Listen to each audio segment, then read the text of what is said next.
Hey, well, welcome to Eastown Online. My name is Clint Dupin, and we are so excited that you are with us today. Now, we are in the series called Insomnia, What Keeps You Up at Night. And we're talking a little bit about fears, right? We fear certain things. Last week, we talked about this idea that we fear that things are actually getting worse. Well, this week, we're going to be talking about something a little bit different. But before we get into that, I want to talk about some fears that we might have, some phobias. And these are actual phobias, okay? Now, they might not be the top phobias in the world that we face, but these are actual ones. The first one is, now I want to see before we reveal what this phobia is, if you out there, if you can actually guess it, I want you to say it out loud wherever you are. Maybe you're driving in your car, you're sitting in your living room, you're at your office or whatever it is. I want you to just yell out, I know what that phobia is, all right? So the first one is turophobia. Do you know what that one is? That's the fear of cheese. I don't know who would have a fear of cheese. Cheese is like one of the greatest things that God has given us. All right, trypophobia. Do you know what trypophobia is? It's the fear of holes. Kenneth, did you know that for real? You knew that one? Yeah, I did. Oh, wow, okay. We actually have a neighbor that would come over, and we had these little decorations on the center of our table that they were like these balls, but they had like little holes. They were in, from some company that we got. And so we actually had to hide those when she would come over because it would literally make her sick, right? It's like she had a fear. It's called trypophobia. Nomophobia. Does anybody know what that one is? Kenneth, I guarantee you don't know what this one is.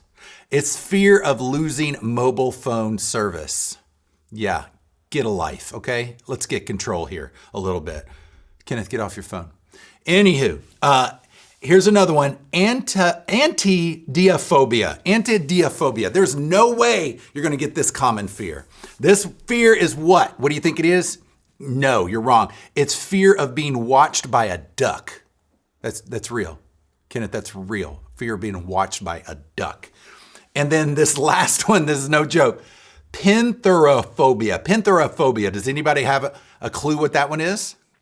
Yeah, it's probably the greatest fear of all time. Fear of your mother-in-law. You don't have one of those yet, Kenneth, so you don't understand that fear. But fear of a mother-in-law. Now, maybe none of those fear. How many actually did you get right? Did you get 2 right? Did you get 3 right? Doesn't matter. I can't even see you. But maybe none of those fears keep you up at night, but this fear actually does. And this is autophobia, which is the fear of being alone. The fear of being alone. Maybe this fear keeps you up at night. Now, most of you would know that we live in the most connected time in history. We have our cell phones, we have messaging, we have Facebook, we have all social media platforms like MySpace. No, that's not one anymore, right? We have a ton of technological connections, but relational connection is at an all-time low. Now, we have substituted relational for electronic, haven't we? And the result is that people are experiencing loneliness at epidemic proportions. Now, I want to just share a few stats here, and these are quite alarming. 46% of U.S. adults report sometimes or always feeling lonely. Now, the Generation Z, if you don't know what Generation Z, it's the ages of like 9 or 10 all the way up to about 25 or 26. Is the loneliest generation with a loneliness score of 48.3. The national average is 44. Now, I just want to pause here and say this. This is why we take our Easttown kids and we take our Easttown students so very seriously. It's like, because you think about what this generation is experiencing. They've grown up in a culture of just being connected, always being connected through electronics and technology, but they feel so alone. This is one of the reasons that we were driven to start something for our students, that middle school and high school age. Because here's the deal, they're going to school, their teachers aren't talking about this, coaches aren't talking about this, their peer groups might be talking about it, but can't really offer any solutions. These are the topics that we are talking about. We are talking about what is going on inside. And more than ever, right? As a parent, I have kids that are in high school, in middle school, in elementary school. I want someone outside of myself, right, and my wife, a third party, to be discussing these issues and these topics with our students. Now, isn't it funny as parents, we don't listen to our kids when they say, you know what, I don't want to go to school. It's like, doesn't matter, you're going to school. But we seem to listen to our kids when it's like, I don't really want to be involved in that ministry or go to church. It's like, we don't want to force religion, or we don't want to force a relationship with God on them. This is a time, parents, I'm giving you complete permission not to listen to your student, right? Make them be a part of this, because these are the things that we are talking about. And more than ever, they might be excellent observers of what's happening, but horrible interpreters of what is going on in the culture. And so this is something that is so important. Back to the stats. Loneliness, living alone, and poor social connection are as bad for your health as smoking 15 cigarettes a day. How crazy is that? Loneliness is likely to increase your risk of death by 29%. And here's the truth. Loneliness can creep in at any moment of your day, can it? Maybe you've tried everything possible to get away from it, but you are still feeling lonely. Haven't you had those great phone conversations or those great FaceTime conversations, and you get off and it's amazing how quickly you feel alone again? Or you come back from a dinner party or a work party and it's like, man, that was fun. And then within minutes, you are feeling that loneliness. And remember, there's a difference between being alone and feeling lonely. Lonely is an emotion that we are plagued with, right? And so what do? Most of the time when we feel that loneliness, we pick up the phone, we begin to scroll, and it's crazy. It is actually a fact that when we begin to scroll and we are looking for whatever it is that we're looking for, it makes us feel more lonely. It makes us feel even more empty.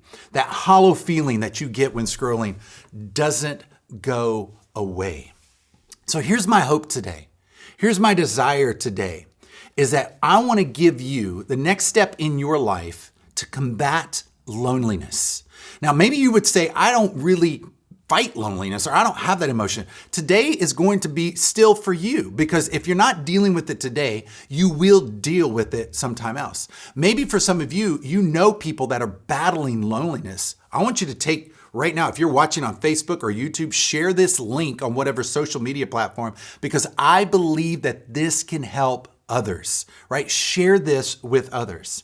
So it doesn't matter how many people are around you. You can be married and you can be lonely, right? A lot of people marry because they are lonely, and a lot of people divorce for the exact same reason. It's not how many people you have around you, it's the relationship you have to people that determines whether you're lonely or not. And in fact, God tells us in Genesis chapter 2, verse 18, at the very beginning of Scripture, he says this, it's not good for women to be alone. But the fact is, all of us grow through lonely times in our lives. If you're not lonely now, there most likely will be a time in your life that you feel lonely. Now, we're going to look at some examples of the Apostle Paul. And we find the Apostle Paul in the New Testament, and we're looking at the final days of his life. And he's sitting in prison. He knows that his execution is coming by the Emperor Nero in Rome. He knows that it's happening, and he's kind of been abandoned. So his end of his life is nearing. He's feeling lonely, and he's struggling with it. Now, in Paul's life, in 2 Timothy 4, we find 4 causes of loneliness. One of the cures to overcoming loneliness is to understand what exactly is causing my loneliness. Why am I experiencing this? Why am I combating this? Now, I'm going to give you 4 different reasons that I believe that you could probably relate to one or maybe all 4 of them. The first one is transition. Then we're going to talk about separation, opposition, and rejection. So let's do that right now. The first one I want to talk about is that transition can cause loneliness. It doesn't even matter what type of transition. It can be a little transition, it can be a big transition. I remember one of our biggest transitions when we moved here to California about 4.5 years ago. The first thing that we did is we registered our kids in school. And I still remember that day where they were walking up those sidewalks, entering into that middle school and the elementary school, all alone. And I remember my wife and I, Michael and I, sat there and we were just praying, like, God, give them one friend, because this transition is huge. And they felt alone, which brings on that emotion of loneliness, doesn't it? This can cause lonely times in our lives, transitions. Listen to what Paul says in 2 Timothy chapter 4, verse 6. He says, "For I'm already being poured out like a drink offering, and the time has come for my departure. I've fought the good fight. I've finished the race. I've kept the faith." Now remember, Paul is an old man. He's at the end of his journey. He's facing the inevitable. He knows his time is short. He's saying, I'm going through the next transition of life, so I'm lonely. He's very lonely in this point of his life. Now, this is just a side note. This really, I guess it does pertain a little bit to the message. Did you know that 70% of people in nursing homes never get a visit? This is one of the biggest transition times in their life. They know what is getting ready to come, 70%. And in fact, the loneliest people in our society are sick, elderly men. This transition is huge, and we understand that when it comes to loneliness. And the second one is separations can cause loneliness. Separations cause loneliness. You think about what we've experienced over this past couple of years because of COVID, right? We've been separated from friends, from coworkers, from family members. Maybe you've been okay with that. We've been separated from classmates, right? It's like you think about what that separation has done to you inside. I think about a conversation that my wife just had with a woman this week. She found out that her mother has an inoperable brain tumor and that she is going to pass away soon. But she cannot visit her. She's separated from her because someone in her family actually has COVID. Think about the loneliness that breeds in our life because of that separation. Now in 2 Timothy verse 10, Paul says this. Paul asked Timothy to come and see him. Twice he says, now listen to this. He says, come see me. Do your best to get to me quickly. Do your best to get here before winter. And then he goes on to mention 7 friends, right, in this passage. In verse 10, he says, Crescens has gone to Galatia, Titus to Dalmatia, only Luke is with me. And then Tychicus, right, I sent to Ephesus. And then he says in verse 20, he says, Erastus stayed in Corinth, and I left Tromesius sick in Miletum. Now, can you imagine having those 7 friends, those names? I think I would trade them out. I would get Bob, Bert, and Gil. I don't know. I didn't have any other ones. But think about that. Who are these people? These are Paul's traveling companions. He never went anywhere alone. Paul was a people person. He loved being around people. Even if you are not a huge people person, like I think about my wife, it's like we are completely opposite, right? Kenneth is shaking his head over here. We're completely opposite. She actually has a sweatshirt. She says, it's too peoply outside. Like if there's too many people, she doesn't want anything to really do with it. I love people. I can relate to Paul. But here's the deal. You still need people, right? Even though it's kind of celebrated to be like alone or whatever, we are created to be with people.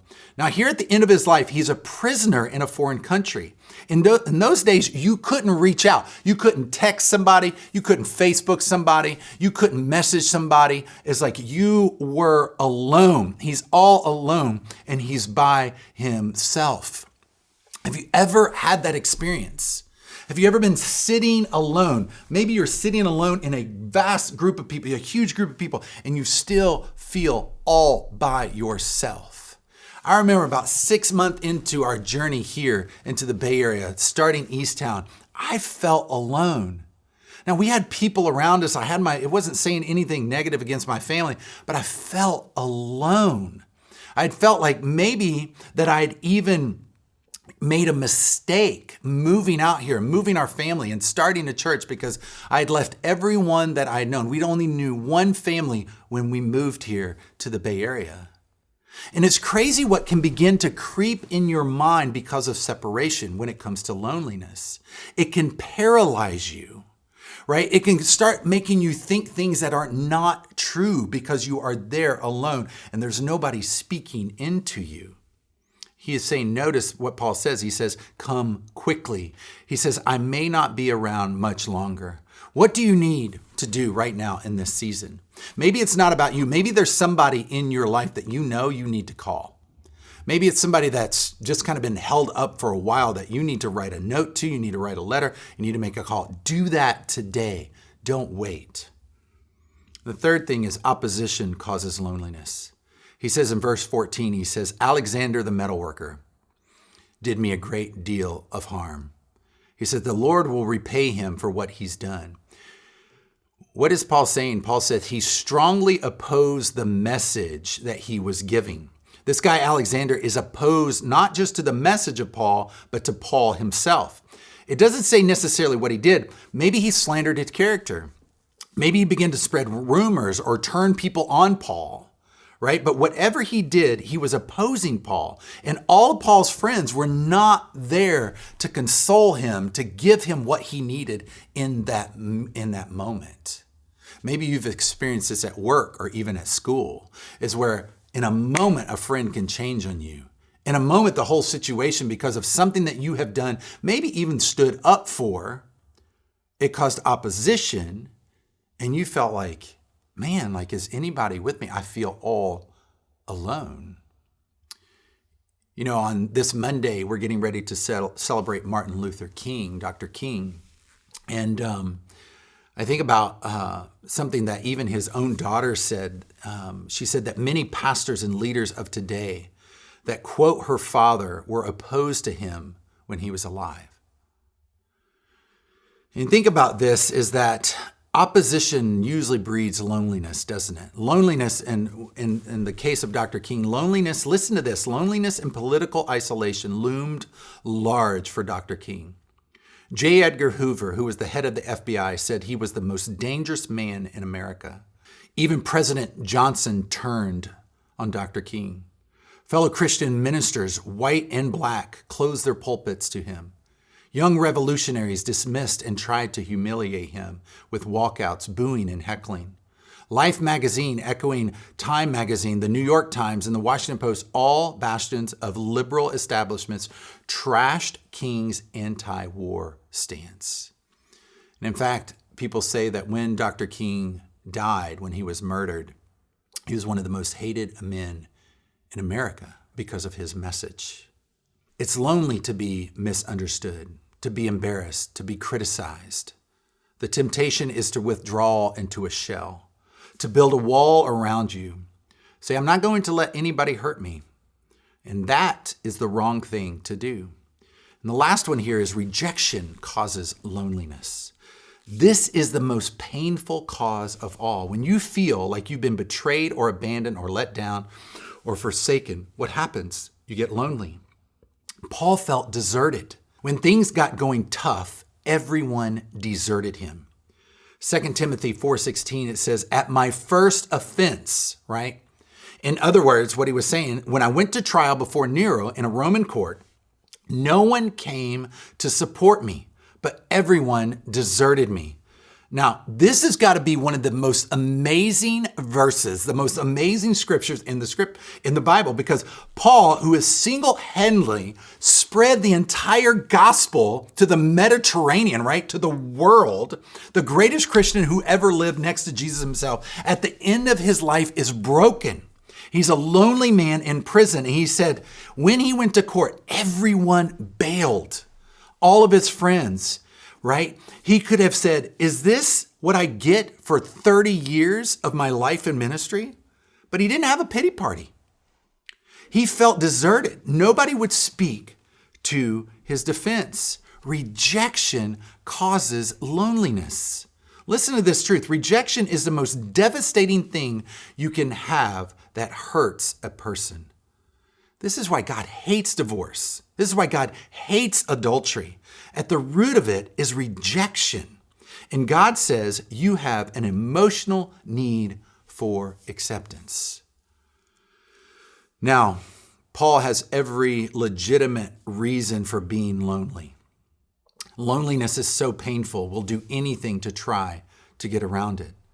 And this is one of the things that I think is so important about the church, not just for what we get to experience on Sunday mornings, and maybe, you're just experiencing a small portion of it if you're only watching online, but community is the force of the church. It is the power of the church. It is what the church provides when nothing else can provide it. This is why relationships are vital to thrive. Now, maybe you try to work hard so you don't feel the pain of loneliness. Or maybe you try to fill your life full of material items just to kind of subdue that pain. Some people have an affair trying to spice up their life. Some people take drugs and drink way too much just to push those feelings of loneliness away. If you let it, loneliness will sabotage and paralyze your life. So what does God say to do to get over the fear of loneliness? The fear of being alone. Paul gives us 4 things to do. When you're coping with loneliness, he says, utilize your time.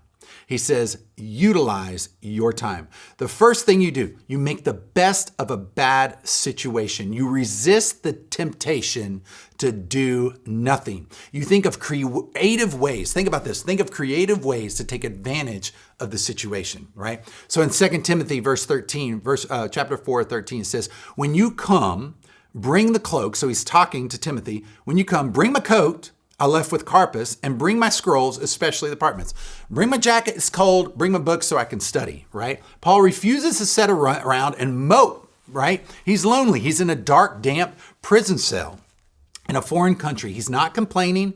What does he say? If I'm going to be alone, I might as well be comfortable. He says, bring my coat, right? Have you noticed that when you're alone, you tend not to take care of yourself, right? You don't make the best decisions when you're alone. You start making excuses for yourself, right? You might go to food and drink because it makes you feel better right there in the moment. Now, I'm not saying that there's anything wrong with a double-double every now and then, but if you have some double-double from In-N-Out 5 nights in a row, now we've got a problem. You're not taking care of yourself because you think that food is going to make you feel better. Maybe you're going to a drink every single day because you're trying to what? Push out that loneliness. Paul says, I'm alone. I might as well have my coat. I might as well be comfortable and make the best of this mess. Then he says, bring my books. I'll capitalize on this interruption that I'm going through in my life right now. Now, Paul was not the type of person that would sit around and just study all day, go to the desert. I'm just going to study for a couple years here at a time and get things. He was loving to be around people. He kept moving forward, yet he finds himself in a situation where there are no people. He says, I guess I'll do some studying. I guess I'll do some writing. Maybe I'll write a few letters. And aren't we glad that he wrote a few letters? And in fact, he wrote the majority of the New Testament. And a lot of times he did it because he was alone. A lot of times he did it because he was in captivity. Now, when you are alone, this is the question I want you to write down. I want you to do this right now, wherever you're at. If you have your phone, write it on your phone. If you have a little pad and paper, write it on the pad and paper. When you're alone, the first question you ask is this: what can I do now that would be difficult to do with others around? What can I do now? What can I study? What can I read? What can I write down? What can I do now that would be difficult to do when others are around?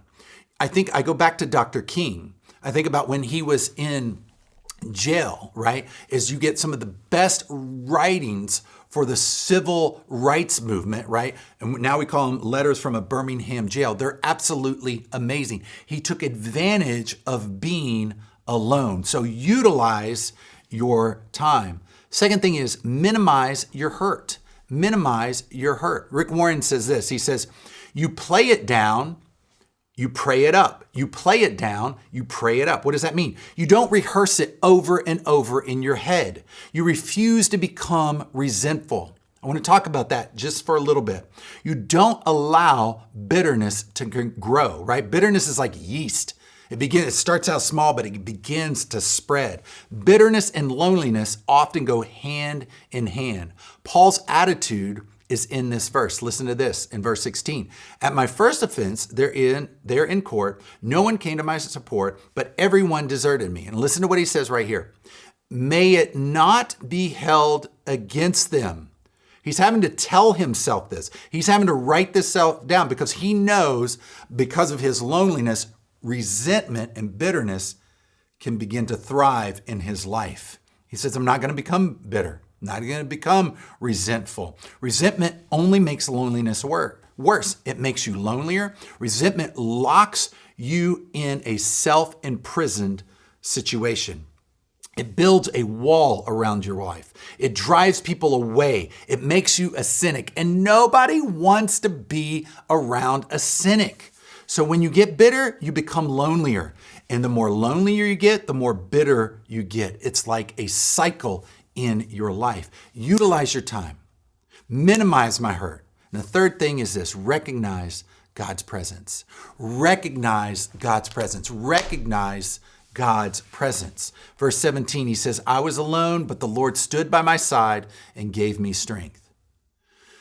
For some of you going through this battle of loneliness, you don't feel like anybody's by your side. Where is God when you're lonely? Maybe for you, this is what you need to hear today, is that, man, Clint is like, I just feel alone. Like I live by myself, or I'm in a relationship where I feel alone, and I've reached out to God, I've prayed to God, and I just still feel alone. And maybe for some of you, you just don't feel like God is with you. I remember this little illustration that somebody had me to do when I was feeling really lonely in my life. They gave me 2 chairs, and they said, I want you to put yourself in a situation and put God in one chair. Where would God be in the room, in that chair? And where would you be in the chair, in that room? Where would the chair, would you guys be looking at each other? Or would the chair be off in the corner? And I remember taking some time and just thinking, how do I picture God? What is my perception of God in my loneliness right now? And I remember actually taking that chair and putting it outside of the room that I was in. And it was almost like God was looking inside. I didn't feel the presence of God. I didn't feel like he was with me in that moment. I might have known it. Like, yeah, I know that God is with me, but I don't feel it. And maybe for some of you, you have felt that way. Maybe you feel that way right now.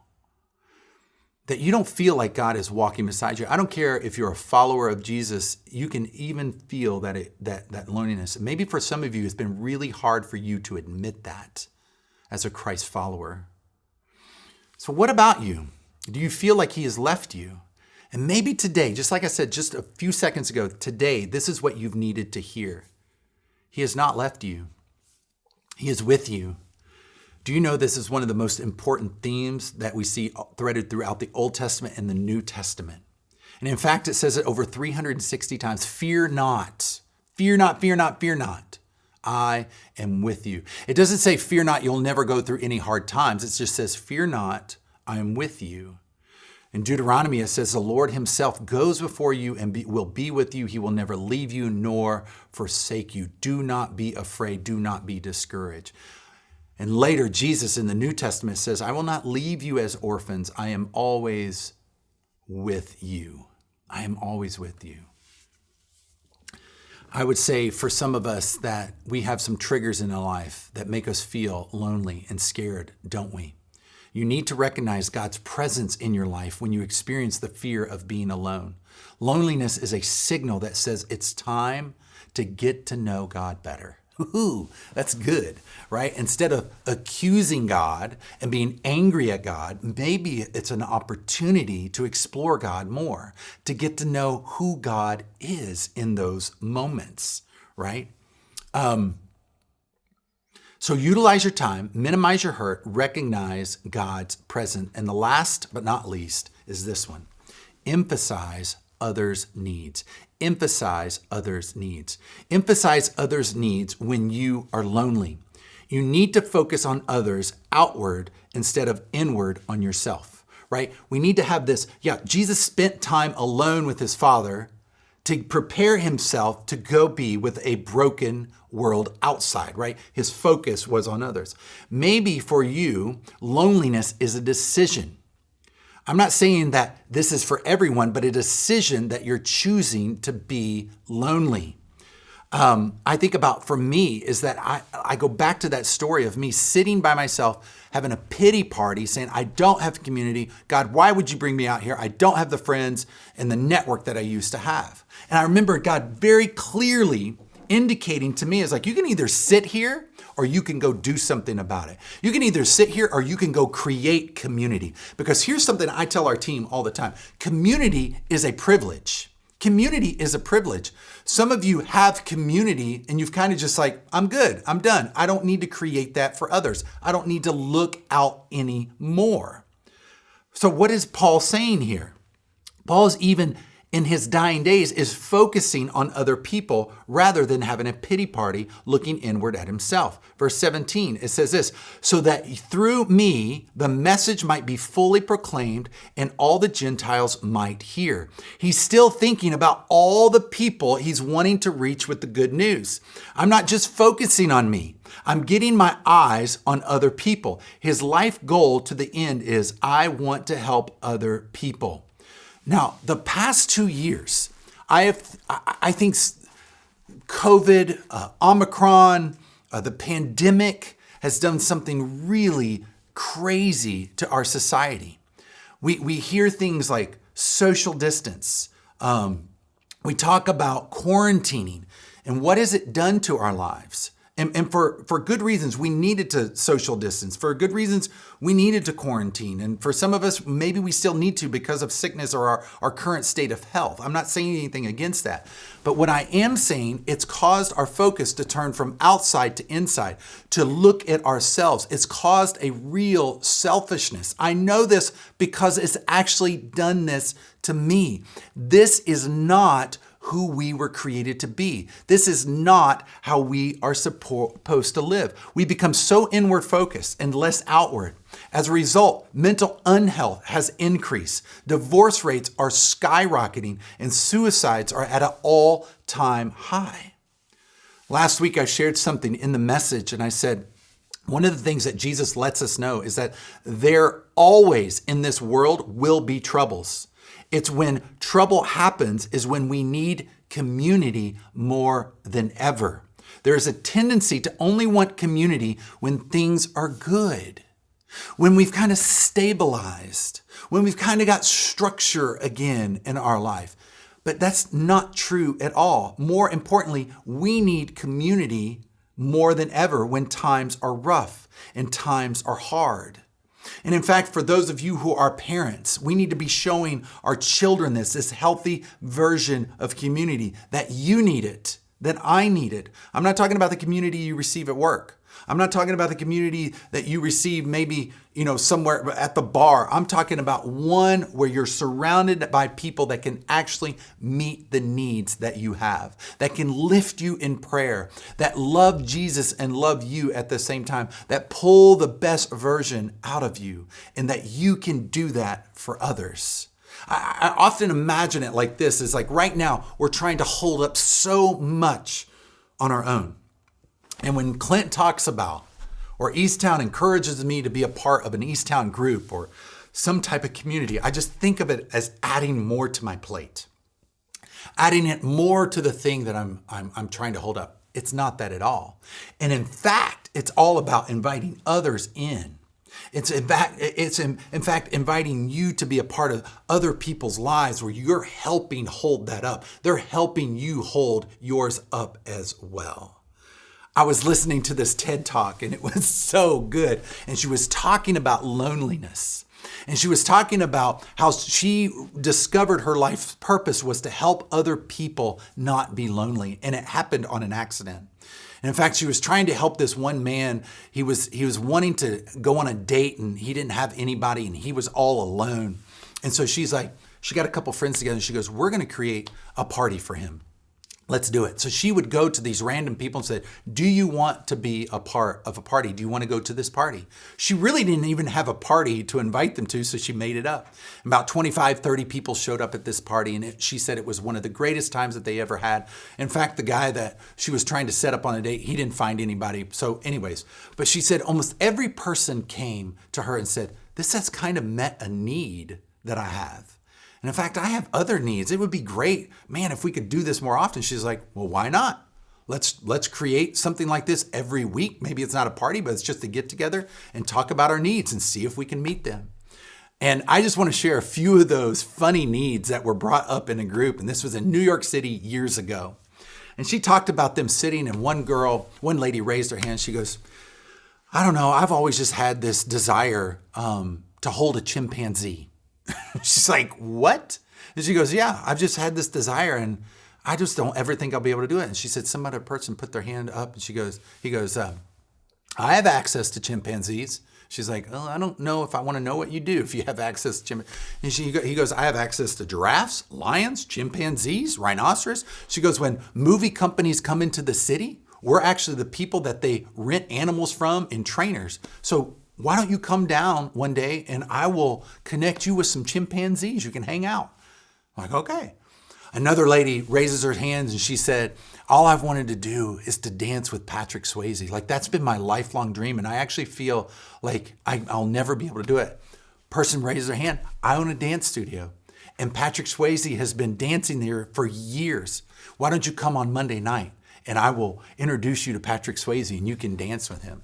This is no joke. And then another woman raises her hand and says, one of the greatest joys in my life is to make instruments out of this certain type of wood.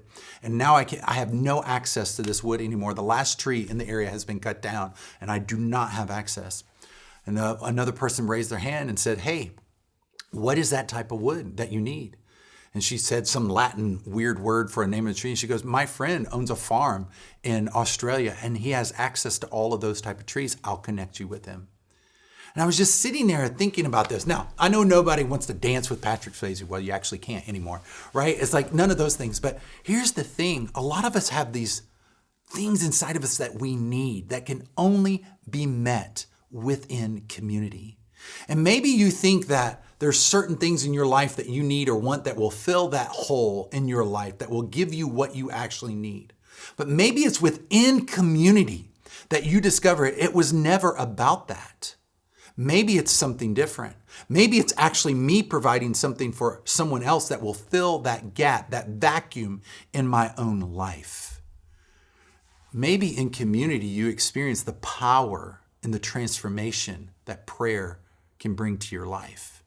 That it's not just you praying anymore, but it's a group of 6 or 7 or 8 people praying on your behalf.